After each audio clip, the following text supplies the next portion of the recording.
Thanks for coming back. Our next session is going to be discussing more of the late-stage prostate cancer treatment options. So we're going to open this talk up with Dr. Spratt. He is the chairman of radiation oncology at University Hospitals, Seidman Cancer Center, and he also is a specialist in GU oncology. So let's welcome Dr. Spratt. Thank you. It's great to be here. This is my favorite. I was just telling people, they were saying I was able to set this talk up successfully on the laptop. I must have done this before. I think I'd give, I don't know, like 500 talks a year, but my favorite is when it's to patients or patients and families. Although I like talking to my colleagues, this is why I do is to talk to patients. So it may seem weird, and I would say 10 years ago, a radiation oncologist talking about advanced prostate cancer would not be the most common thing, but as you'll see, and we're splitting this session with Dr. Mendarata, who's one of our expert medical oncologists, radiation's playing a larger and larger role in combination with many of the advancements with systemic therapy. So I always like to put this, to start off with, is the purpose of a physician, right, of why we give care, why you're seeing physicians, is to improve the way you experience life. It's not necessarily just to change a PSA number or to change a scan. It's ultimately, can you feel better, live longer, in how you would define a better life? And so if we were to take sort of a historical landscape of the management of prostate cancer, very oversimplified. We have sort of localized prostate cancer, where pretty much the backbone is some type of treatment or local therapy like surgery or radiation. You can have what's called recurrent prostate cancer, biochemically recurrent. That means the PSA goes up after you had surgery or radiation. You might be eligible for more local therapy, maybe systemic therapy. But when you have metastatic disease, it's spread, let's say, to bone or other organs. Really the backbone, and its backbone still today is, but really the only treatments were systemic in nature. Hormone therapies, chemotherapies. And then if the hormone therapy wasn't enough, if the PSA kept going up or the disease progressed, it was called castration resistant. Okay, meaning that you couldn't just use, let's say, a Lupron shot or something that lowered testosterone. What sort of is changing is that now, if we go to the recurrent setting, especially with better imaging, PSMA PET, many of you may have heard of. It's FDA approved a couple years ago. It's very sensitive to detect metastatic sites that we couldn't see on our CT scans or bone scans. So now more and more we're radiating some of those metastatic sites. And in newly diagnosed metastatic disease, no one really thought ever to treat the prostate once it's metastasized. Now that's really standard of care in some men, as I'll walk through. And there's some work going on, and I'll show you potentially, is there a benefit of radiating some of those metastatic sites as well? And that's translated too into the castration-resistant disease, and there's newer types of radiation that are, I'll call it injectable radiation. People call it radionuclide or theragnostics as well.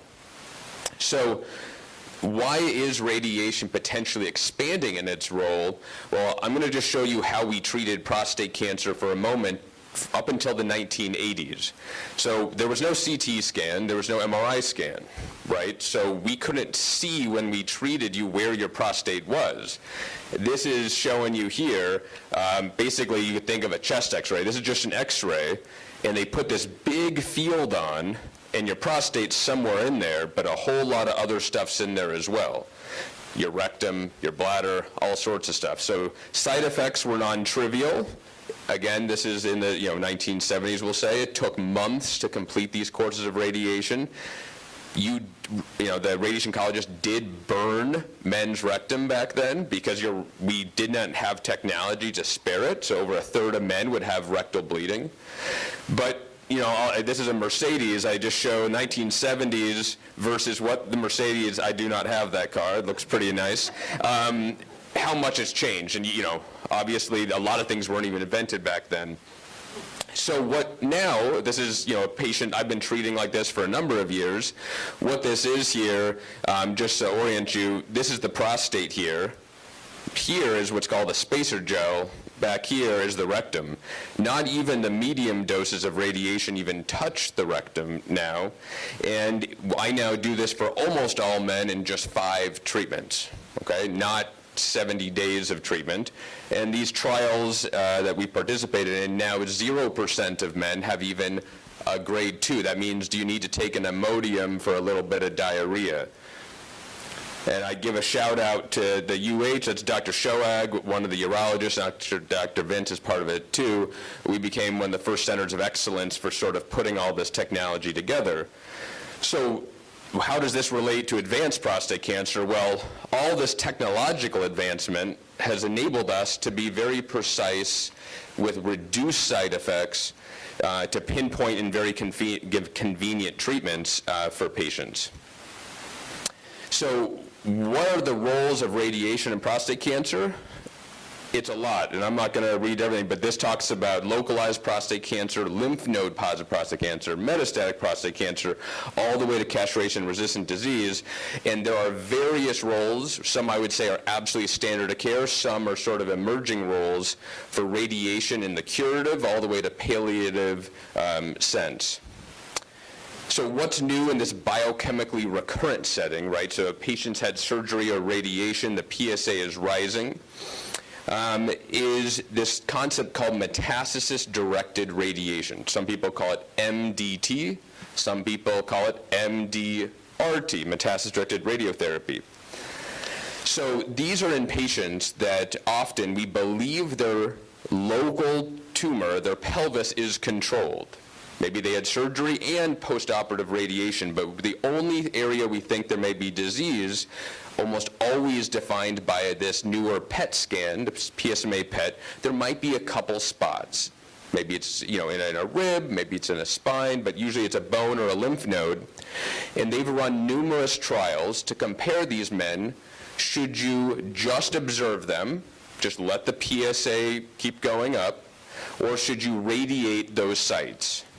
And these are 2 trials. One on the left, it's called the STOMP trial. One on the right is called the OIL trial. The yellow curves are the group that got the radiation. The blue curves are those who did not get any treatment.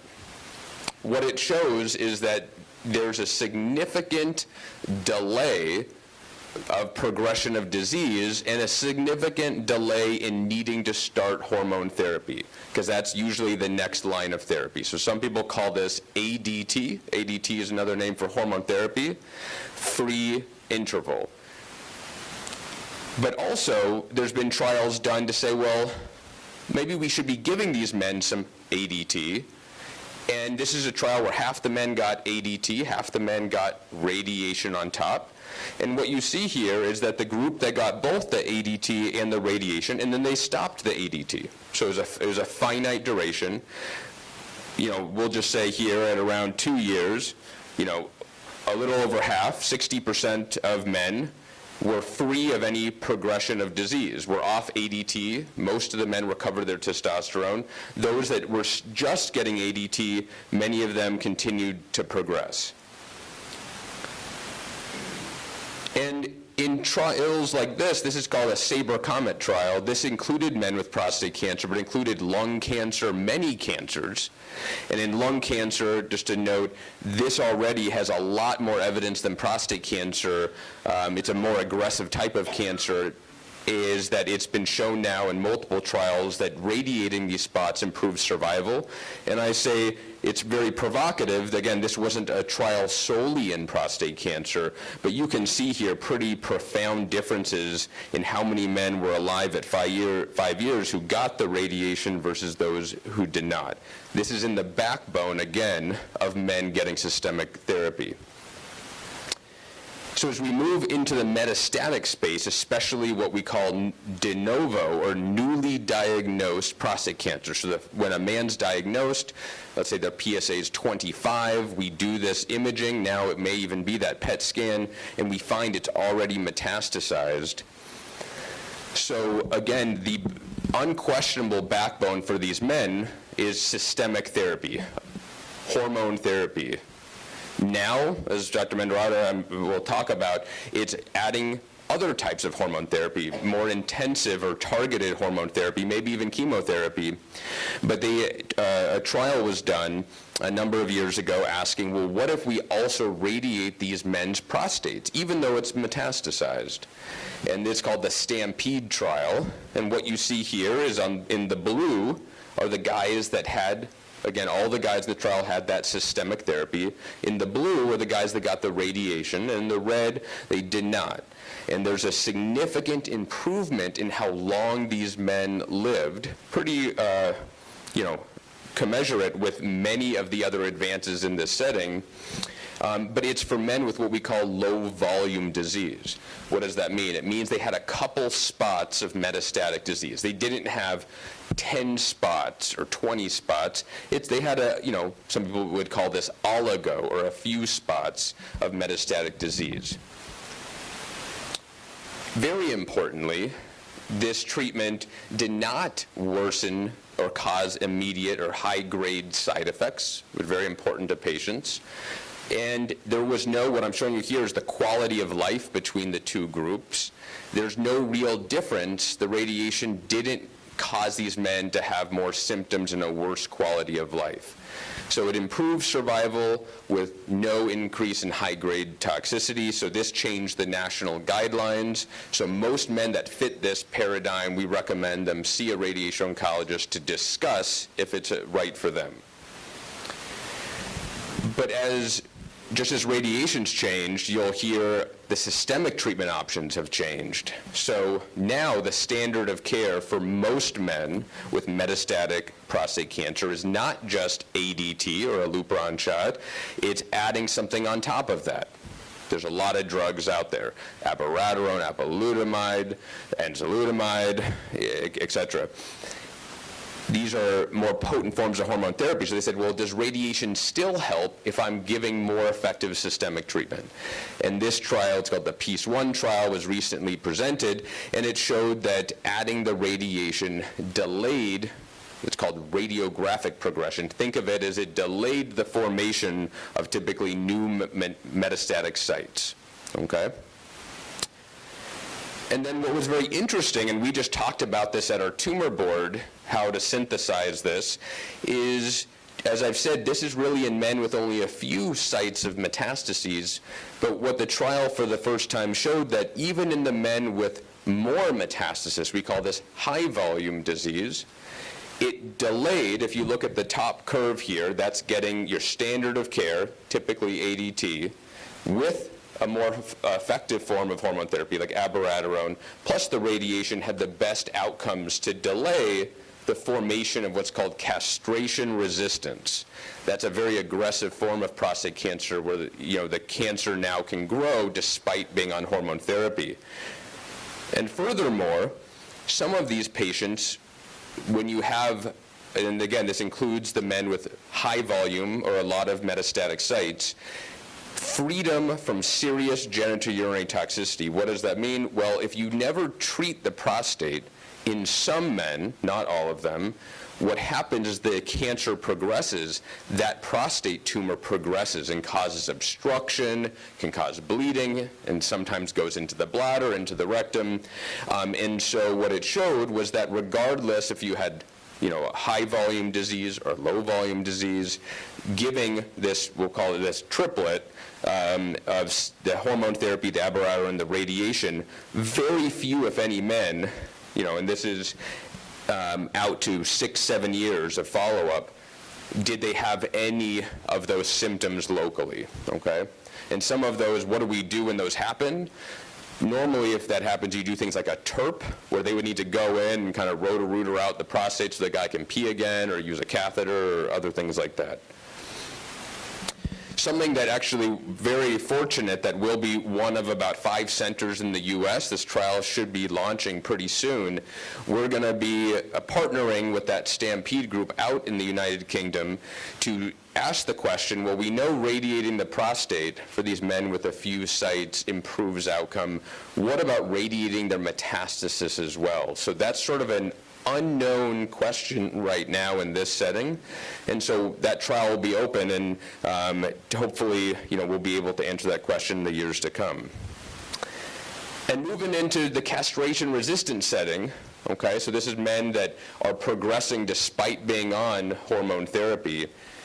The only role of radiation therapy historically was really just palliation, right? You had some bone pain, we'd give radiation to the area of bone pain.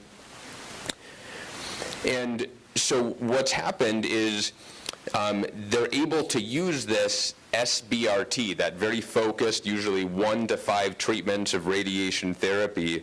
And there's this trial that was done, it's called the ARTO trial, where they took men on hormone therapy, on intensified hormone therapy, in this case abiraterone, and half the men just got the systemic therapy, and half the men also got this radiation to those metastatic sites. And as you see written here, there was about a 5-fold increase in a PSA response, meaning the PSA coming down, a 4-fold increase in complete PSA response, meaning the PSA went to basically undetectable, and it's a 65% relative reduction in progression. And what this looks like here is the guys in the red were on that systemic treatment plus the radiation. The guys in the blue got just the systemic treatment, and what you'll see here is that by what's called as 40 months, all of the men that were just on systemic therapy had progressed. Okay, so likely that means they switched to another agent. The guys in the red that had the radiation, half of them were still just on the ADT and abiraterone. Okay, so they didn't have to progress to another therapy, which sometimes is chemotherapy or other agents. And Dr. Mendorada may be talking more about this, so I'm just going to mention it very briefly. There's also this systemic radiation therapy. This is called lutetium PSMA. And think of it as you're injecting radiation, and it's going to your metastatic sites if they express this PSMA. It does go to some other sites, as I sort of put here, but usually and that's, every therapy, if it could only target the cancer, it would have no side effects. So there are some side effects, but it's actually pretty well tolerated. And so what it's doing is this PSMA that's on the cancer cell, basically it's delivering this payload of lutetium, which emits radiation therapy. And so radiation, just like I give with my external beam, it sends this radiation and damages the cancer cell's DNA. So I give you, this is to be provocative. This by no means, I want to be very clear, is standard of care, but this is in a patient back, I moved here about 2.5 years ago, and I still follow a guy we treated. And he was, by the time I saw him, so his PSA was like 20, he had surgery, this is his PSA, is just to walk through this with you. After surgery, his PSA was almost undetectable, not quite. We gave him salvage radiation therapy, or postoperative radiation. So he's in this recurrent setting. So he had recurrent disease after surgery. His PSA went down, not all the way, but it went down, and started rising again. They got imaging once his PSA was almost 1, and it showed he did have a metastatic site in the bone. Actually, it was in his spine. And put him on Lupron. PSA responded nicely. He was on this for a while, and eventually his disease progressed. They added abiraterone, so at this point he had castration-resistant prostate cancer, and each one of these lines here is a year. He eventually started to progress, and what's interesting, this guy was about 80 when I met him, and he wasn't a good candidate for chemotherapy, which is what they normally would give. And he was pretty resistant and having a lot of side effects to the systemic treatment, and are asked, and we presented our tumor board, can we get, this is when the PET scan we were doing, it wasn't yet FDA approved, but we saw that he did have one lymph node that was lighting up, and so we did this radiation to it, and his PSA went back down to almost undetectable, and we had a big shared decision conversation, because normally you would stay on this abiraterone, if not switch agents, and he said, I just am having too many side effects, so he was just on Lupron. So he kind of went back to here. His PSA eventually went up. That spine lesion started to light up. We radiated that spine lesion. His PSA went down, slowly went up. He had a lung metastasis. Again, we talked to him at length. You should really go on more systemic treatments. That's the standard of care. He refused. We radiated the lung lesion, and so to this day, he has been alive for 6 years with what we would classify as metastatic castration-resistant prostate cancer, and he's just been on Lupron for about 4 years. And this is to be provocative in that, again, in a younger guy, or we would absolutely unquestionably be recommending to him to be on more effective systemic treatments. But I think it's to tell you that many men now with metastatic hormone-sensitive prostate cancer are living 7 years, 10 years even, and it's turning into more of a chronic disease with the advent of this targeted radiation and newer systemic treatment options. So I think in summary here, late-stage or advanced prostate cancer has more treatment options, as you'll hear from Dr. Mandarata as well, than ever before. I think radiation is playing an increasing role in appropriate situations in combination with these systemic treatments. And there really is a growing number of patients that are living beyond 10 years, which is not something that really, 20 years ago we would probably be talking about. So with that, thank you guys so much. If you like to hear my entertaining tweets, you can go and follow me. I'm much more PC than I used to be now that I'm a chair, and there's my email if you have any questions. Thank you. We're good. Yeah.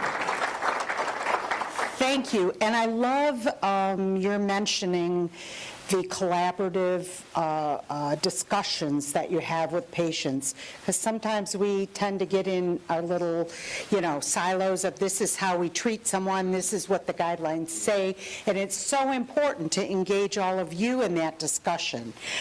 We had one question early about this person's asking, how do I protect myself, or should I protect myself from the sun during radiation therapy? So I would just kind of expand that a little bit in saying, if I was a patient, what could I do to protect myself from possible side effects during radiation? What are those side effects? Yeah, great question. So there's lots of types of radiation. So if you went way back to when you were a kid, you remember the UV and infrared spectrum and microwaves and all this stuff. So the sun gives UV radiation. It really should have no effect at all when you're giving radiation for prostate cancer. I say that differently than cancers like breast cancer or cancers of the head and neck, where we give so much radiation to the skin intentionally, they get almost like a radiation burn. The skin will be irritated, so you don't want to add insult to injury and be in the sun. But for, I would say you don't need to do anything special. You can be in the sun with sunscreen. My wife's a dermatologist. Please wear sunscreen. The most common side effects, it really depends where we're giving radiation. It's what's near it. If it's to the prostate, your bladder and rectum are what's closest. They can get irritated. Sometimes that's more frequent urination, waking up at night, softer stools. Exercise is, who would have thought, is actually one of the best things to decrease the side effects of radiation therapy. Some of the fatigue that comes from cancer treatment, exercise also can help mitigate. And then we typically will tell men when we're giving them prostate radiation therapy, probably the only time you'll hear a doctor say eat less fruits and veggies, have a lower fiber diet, because a lot of fiber sometimes creates a lot of gas in patients, or sometimes bulkier stools, and we want that rectum to be a little emptier when we're treating the prostate. Any other questions? We did get one that we're going to hold for Dr. Thank you so much. Thank you. Thank you, Dr. Spratt.